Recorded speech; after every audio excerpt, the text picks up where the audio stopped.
New CNN reporting this morning about an overwhelming sense of frustration among Democrats over what is being described as mismanagement inside the Biden administration. One member of Congress calls the White House rudderless, aimless, and hopeless.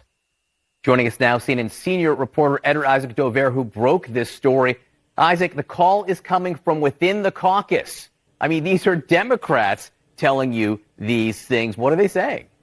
Well, John, that's right. Like, there's a lot of frustration that they want more action out of President Biden. They feel like days, weeks go by, there's not enough going on to say that they're taking decisive moves to combat inflation. Obviously, it's a big problem that is very complicated, but still they'd like to see some activity around it, and they'd like to see that on other things. They'd like to see more decision-making go on. They'd like to see some accountability when it comes to even firing people over the baby formula situation or other things before that have continued to crop up in this administration, in this White House, and they feel like this is feeding a problem that the president has and that Democrats have going into the midterms in November, that there is not enough decisive action going on, that people don't feel like they're responsive enough to all of the problems that are there.